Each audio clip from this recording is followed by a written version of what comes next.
అందరికీ నమస్కారం. కూటమికి సారథ్యం వహించి విజయం సాధించినటువంటి చంద్రబాబు నాయుడు గారికి, అదేవిధంగా జనసేన పార్టీ అధ్యక్షులు పవన్ కళ్యాణ్ గారికి, బీజేపీ అధ్యక్షురాలు పురంధేశ్వరి గారికి శుభాకాంక్షలు తెలియజేస్తున్నా.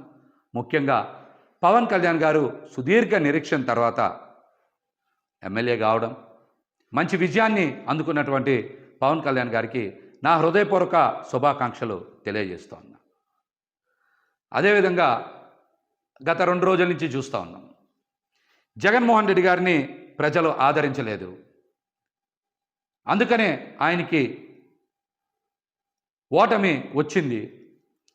కేవలం 11 స్థానాలకే పరిమితం అయ్యారు.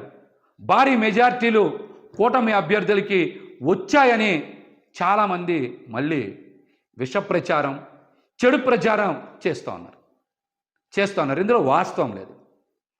జగన్మోహన్ రెడ్డి గారు ప్రజల కోసం ప్రవేశపెట్టినటువంటి సంక్షేమ పథకాల్లో చాలా వరకు ప్రజలు సంతృప్తి చెందారు. జగన్మోహన్ రెడ్డి గారి వెనక ప్రయాణం చేస్తూ ఉన్నారు. జగన్మోహన్ రెడ్డి గారిని ఆదరించారని నేనైతే వ్యక్తిగతంగా భావిస్తూ ఉన్నా. ఈ రోజున మనందరికీ తెలుసు, తెలుగుదేశం పార్టీకి వచ్చినటువంటి ఓట్ల శాతం 45.6, వైఎస్ఆర్సీపీ పార్టీకి వచ్చిన ఓట్ల శాతం 40% ఓట్లు వచ్చినాయి. అంటే ఈ రాష్ట్రంలో ఈ 2 ప్రధాన పార్టీలకి మధ్య ఉన్న వ్యత్యాసం కేవలం 5.5%. కేవలం 5.5% మాత్రమే. కానీ చాలామంది జగన్మోహన్ రెడ్డి గారికి ఏదో ప్రజల నుంచి ఆదరణ లభించలేదని మాట్లాడుతున్నారు. ఇది కరెక్ట్ కాదు. వైఎస్ఆర్సీపీ పార్టీ ఎలక్షనీరింగ్ చెయ్యకపోవడం వలన, నాయకుల మధ్య సమన్వయం లేకపోవడం వలన కేవలం 5,000 నుంచి 12-13,000 ఓట్ల వ్యత్యాసంతో 88 స్థానాల్ని కోల్పోయింది.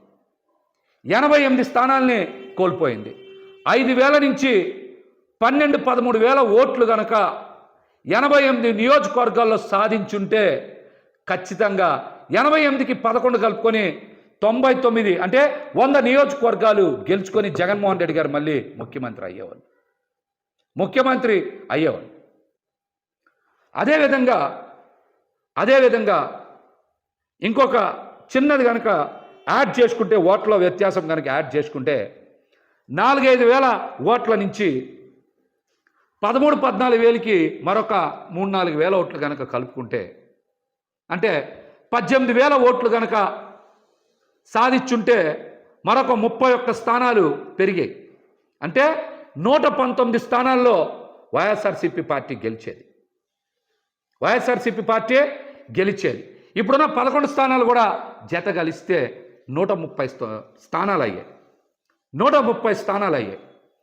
ఇది కేవలం ఎన్ని వేల ఓట్లు తేడా? 4,000 నుంచి 17,000 ఓట్లు తేడాతో వైఎస్ఆర్సీపీ పార్టీ వదిలేసుకున్నటువంటి స్థానాలు 119. ఈ 11 కూడా కలుపుకుంటే 130 స్థానాలు వచ్చాయి.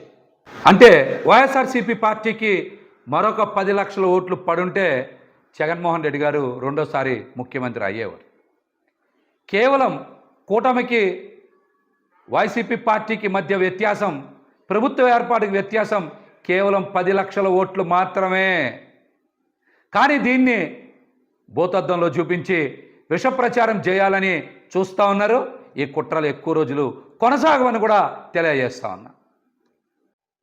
ఇక్కడ నాయకులు ఈరోజు బయటకు వచ్చి జగన్మోహన్ రెడ్డి గారినో లేకపోతే కొంతమందినో బాధ్యులను చేసి బయటకు వచ్చి మాట్లాడుతూ ఉన్నారు. ఇది సందర్భం కాదు.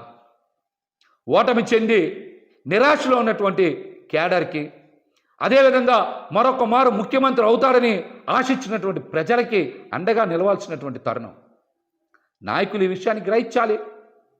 కార్యకర్తలకి, ప్రజలకి అండగా నిలవాలి.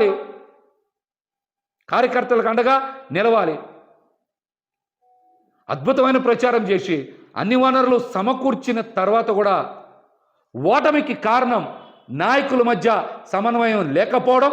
రెండోది, ఖచ్చితంగా ఎలక్షనీరింగ్ చేయడంలో పార్టీ కొంత వెనకబడింది అనేటువంటి అంశం నాకైతే స్పష్టంగా కనబడుతుంది. ఇది నా వ్యక్తిగత అభిప్రాయం.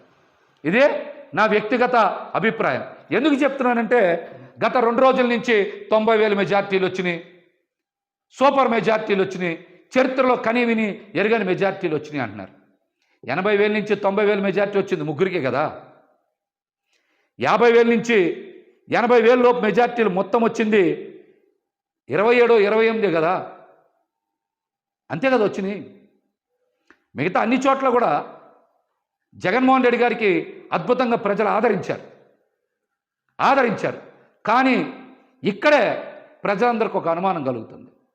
మేమందరం కూడా జగన్మోహన్ రెడ్డి గారికి ఫ్యాన్ గుర్తు మీద ఓటేశాం, కూటమికి ఇంత విజయం ఎలా లభించింది అనేటువంటి అనుమానం ఈరోజు ప్రతి ఒక్కరు చర్చ చేస్తున్నారు రాష్ట్రంలో. ఈవీఎంలు ట్యాంపర్ అయిందియా, లేకపోతే కౌంటింగ్లో ఏమైనా పొరపాట్లు జరిగినాయా? ఫలితాలకు ముందు నుంచే వైఎస్ఆర్సీపీ పార్టీ నాయకులు పెద్దలు చాలామంది కోర్టులకు వెళ్ళారు, పొరపాట్లు జరుగుతాయని చెప్పారు. అవేమీ పరిగణలోకి తీసుకోకుండా ఈ రోజున ఫలితాలు బయటకు వచ్చినాయి. ఈ ఫలితాల మీద ప్రజలకు అనుమానం ఉంది. ఈవీఎంలు ట్యాంపరింగ్ జరిగాయేమనేటువంటి అనుమానం ప్రజల మధ్య విస్తృతంగా చర్చ జరుగుతుంది. కొన్ని చోట్ల మనం చూసాం, ఒక్కొక్క ఈవీఎం మిషన్లు లెక్క పెట్టలేదంటే ఇందాక నేను చెప్పే కదా, 4-5 చోట్ల 4-5 ఈవీఎం మిషన్లు కనుక సరిగ్గా లెక్కింపు చేయకపోతే 4,000 ఓట్లు 5,000 ఓట్లు పోతే